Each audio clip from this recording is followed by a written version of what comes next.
A-Corp Media has created a place to talk about politics in a way that promotes civil discourse with truth and respect. This is In the Arena.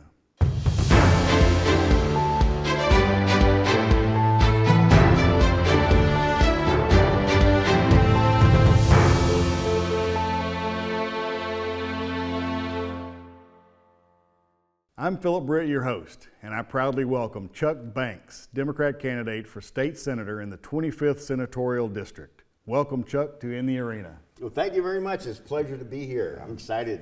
Glad to have you here. So, first of all, who's Chuck Banks?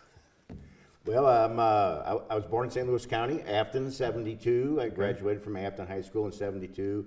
My dad was a real estate developer in Jefferson County.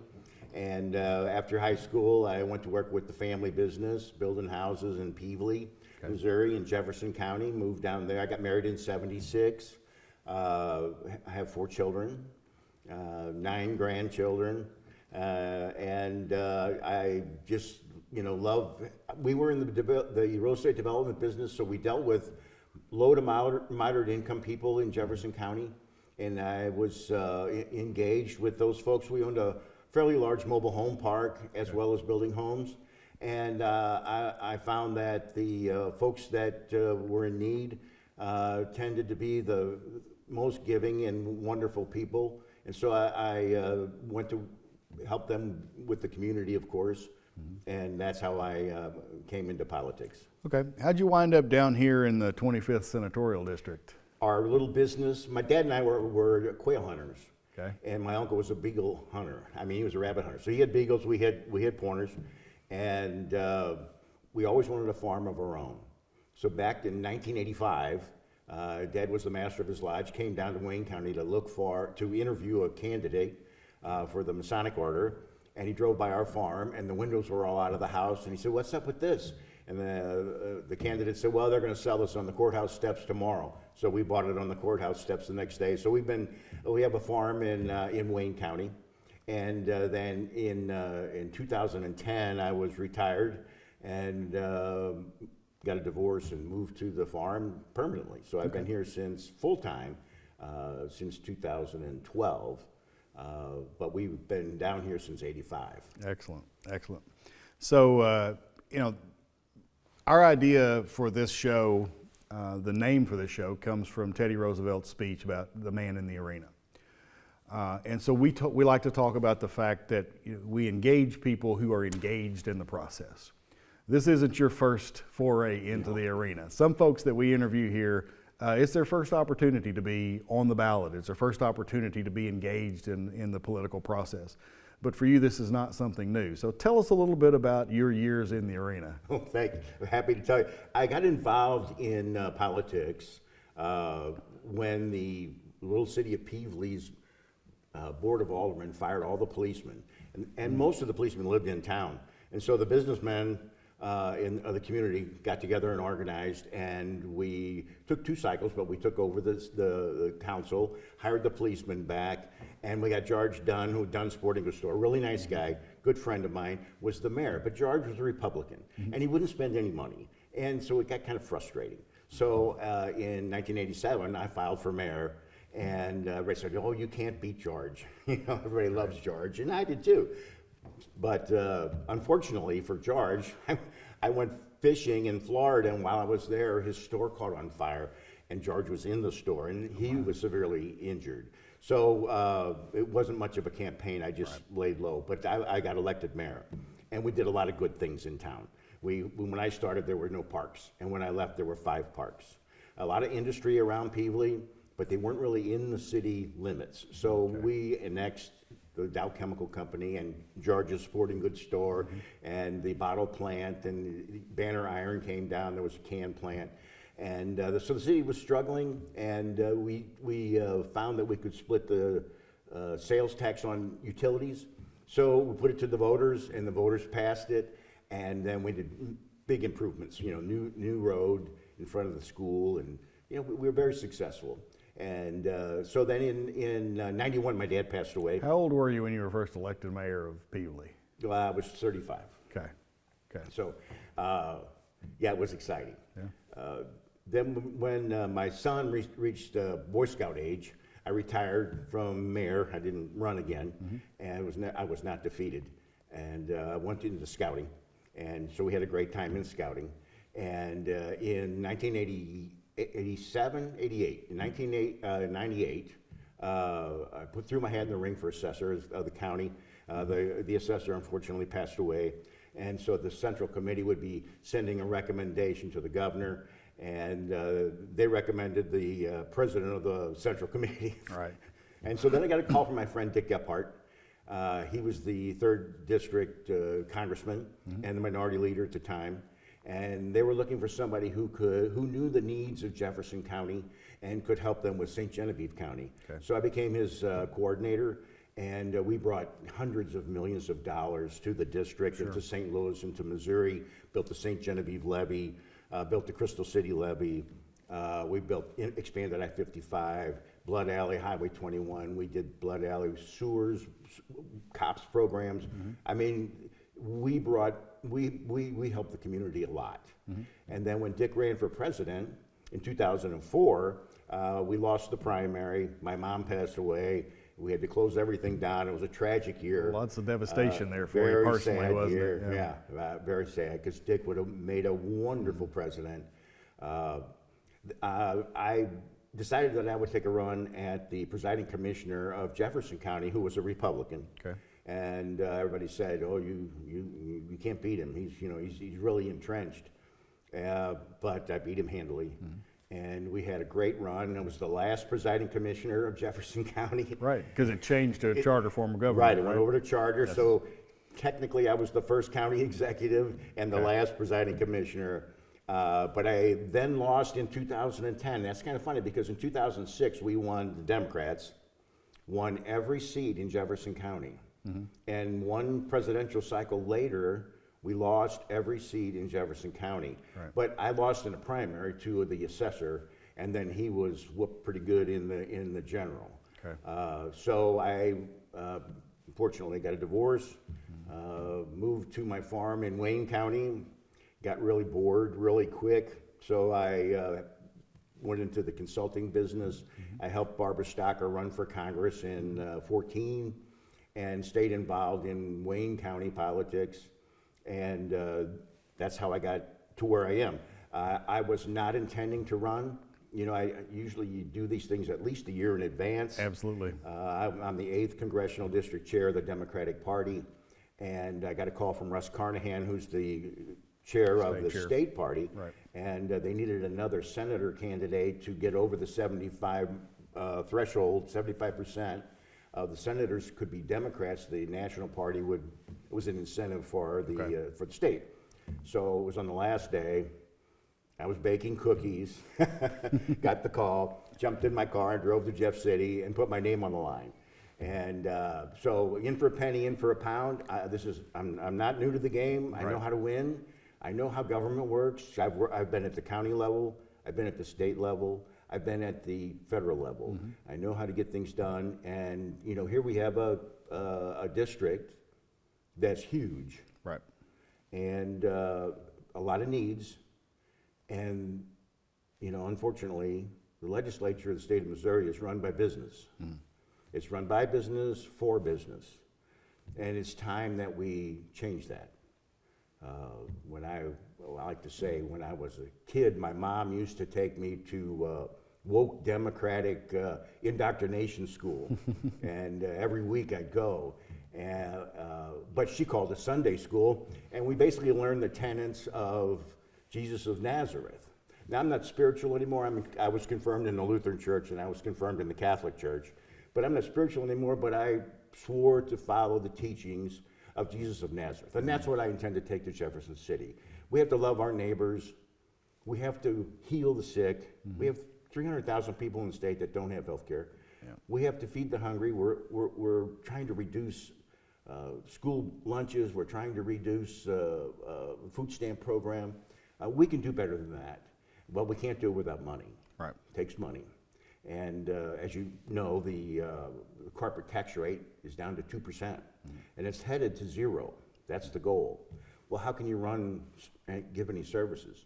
to people if you don't have any revenue.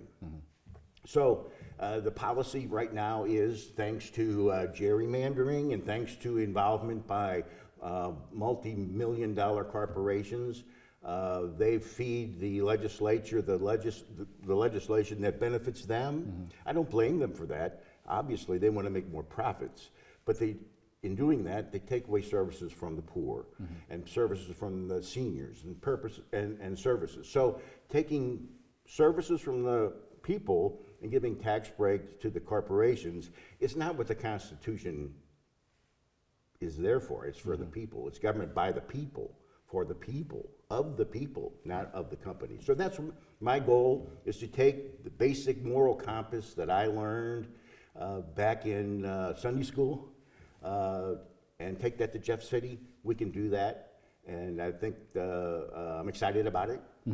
I'm a little bit behind the game right now, but I'll catch up. Sure. I mean, and you know, you want to make sure that folks understand that this, you know, even though you filed on the last day, you're not just filling a spot on the ballot. I mean, you're serious about this campaign. Absolutely. Okay. Absolutely.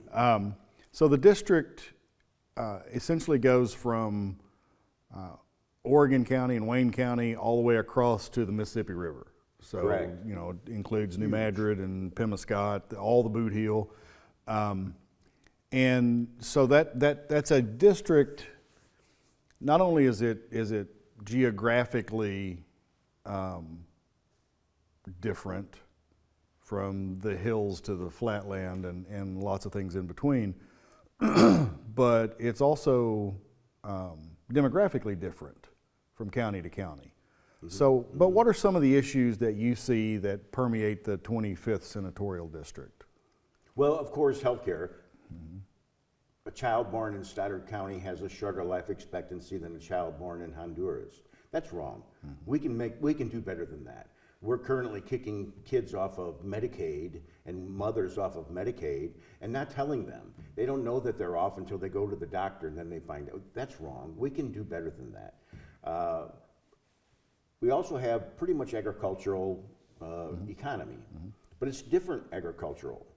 You know, on the west side, it's hill country, it's beautiful, the National Scenic Riverways, it's just gorgeous. But the farmers are pretty much small farmers. They raise cattle, graze cattle. Whereas you get over here in the flatlands, we have mega corporations owning thousands and thousands of acres and producing, you know, cotton and beans and corn and rice. It's wonderful, but it's different. Yes. And so, again, I think that it's more important to serve the people as opposed to the corporations. The mega corporations, the big ag that owns all these acres, they're doing fine. They don't need a lot of help. But the farmer that lives, you know, in Oregon County, and they might be wanting to put a confined chicken farm next to him, you know, he may need some relief. We need to protect the small farmer. We need to serve the small farmer. And one way that we can do that is with technology. You know, there's a lot of people would love to move down into the Ozark Hills and live in the hills, but they can't because they have to go to work. And many of those people are not physical labor people, they're mental, they're using their computer. If they had the highest level of technology, access to fiber optics, they could live here, spend their money here, and work in New York City. Right? That's a big deal. It certainly is in the hill country. Dunklin County and some of the others of the eastern counties have moved ahead. They're ahead of the rest of the district. They've got fiber, and I think the co-ops are a real key to that. And you know, it may take some legislation to adjust some of the rules, put a little emphasis on them. You know, we talked about earlier before the show, we talked about the cable industry, and I was on the cable board in Jefferson County for many, many years, and we were able to, I don't say force, but entice the cable operators to serve a larger area by the licensing agreements that allowed them to use the right-of-ways. Now, the legislature took that authority away from the municipalities a little while ago, and that's a shame. But we may need to have some legislation to, you know, maybe require a fiber line to every electric meter in the state. This would benefit the whole state. We're falling behind.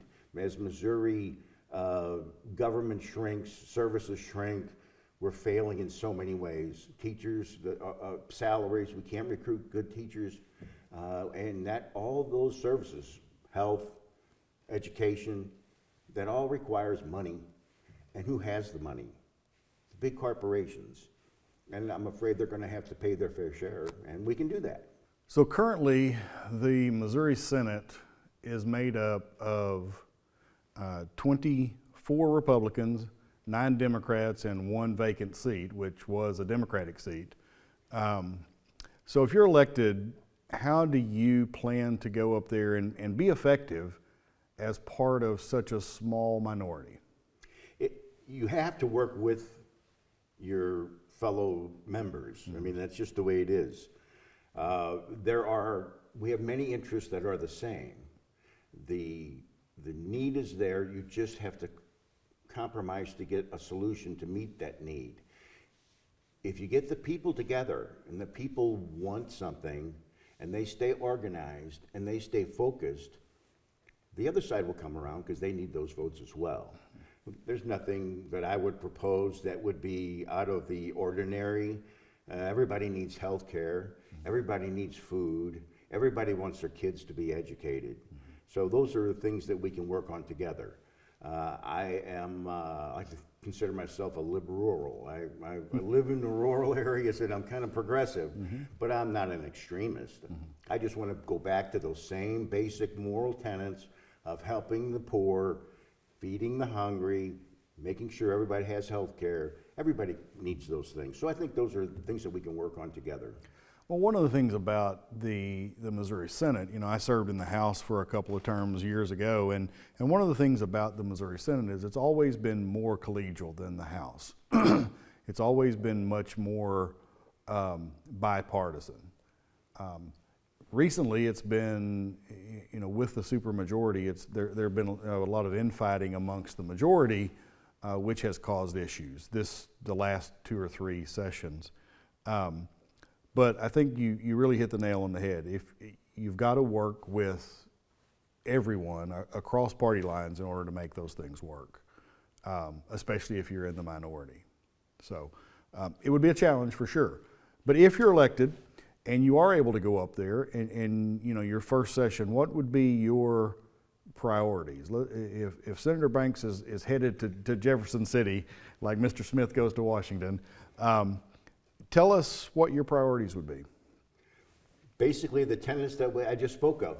The key here is going to be how are we going to fund these things? Right. So we need to look at ways that we can generate revenue without raising taxes on the people. That's going to be the key. So how do we do that? Well, these mega corporations that own thousands of acres of land are all agricultural and they don't pay commercial real estate tax rates. We may want to look at that. The small farmer, he needs the tax break, but the big mega farmers, they're playing the ag game. The more you spend, the more you can get back. You're insured. If you have a failure, your crops are covered. But the little guy out on the hillside, if his cows die, he's going to have to buck up for that. Right? So maybe we need to look at changing the assessment rates for our big commercial ag, because the farmers pay the lowest amount in percentage of taxes, and our schools are funded through real estate tax. So that's one way we can look at it, utilities. Other ways, we may need to put an issue on the ballot asking for a repeal of the Hancock Amendment. The Hancock Amendment, term limits have really hurt our government.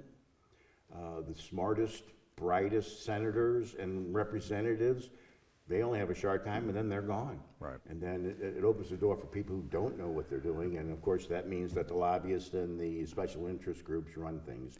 And I think one of the things that I don't know that I was in the legislature when term limits took effect. In fact, I left the same time that the majority of House members were removed for that they'd served their terms.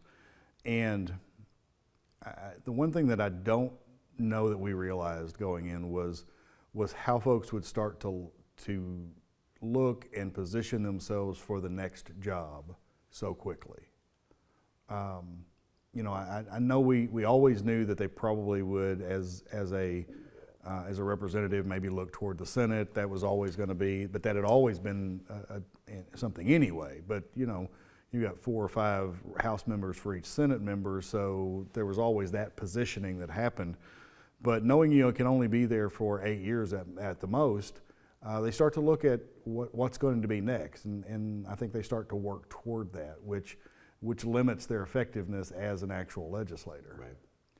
Yeah, it's a shame because you have people who could make a career out of being a senator and really being effective for their districts, but they can't because they're going to be out the door and you're going to need an income. Right. So you end up with just the people who are on the upper scale as far as income goes in there, and not the common man.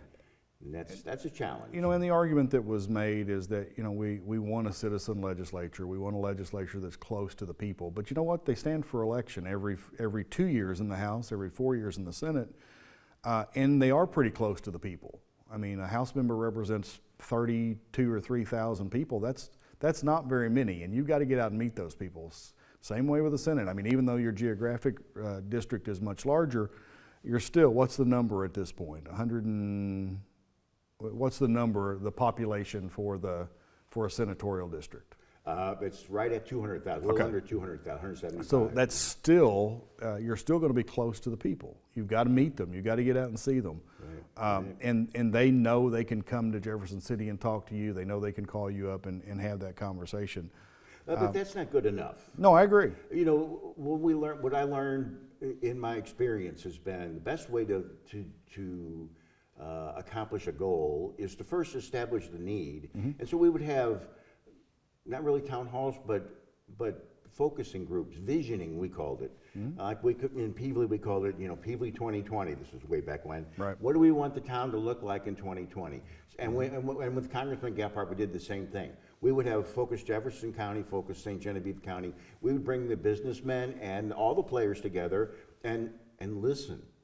We would listen to them, not talk to them, but listen to them, find out what the need is. And once you establish the need, then you can focus into it down to a simple single item, and all those people that were involved, those are your soldiers. Absolutely. You send them out to spread the word, hey, we're gonna do this, we can do this, but we need you to vote for it. And we did that with a city hall issue, and we weren't really sure what Pevely needed, right? I mean, we had a booklet of needs, but we needed to prioritize. Sure. And the citizens came together over a couple of months and focused in on a city hall with a new police department because our city hall was an old laundromat. It was kind of funny. But anyway, we focused in on that, on the city hall, and we had our folks out, they all went out, and then the issue passed. We needed a bond issue. It passed 75-25. So that, you know, if the people want it, they should have it. I mean, that's what our government's about. Working government by the governed. Right. And that's what we intend to do. I intend to do.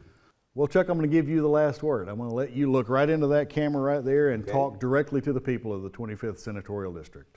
Folks, I was raised to follow the tenets of Jesus of Nazareth, to love my neighbor, to heal the sick, to feed the hungry.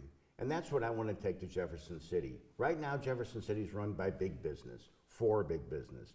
I want Jefferson City to get back to the people. We need good education for our children. We need health care for everyone in Missouri. And we need opportunity, economic opportunity. And I've been involved for many years and have had many successes. And I want to bring that to the 25th Senatorial District. So I'd appreciate your vote in November. Thank you. All right. Well, thank you so much for being on the show. Chuck Banks, Democratic candidate for the 25th Senatorial District. That's an election in November. So thank you for joining us in the arena. Thank you very much.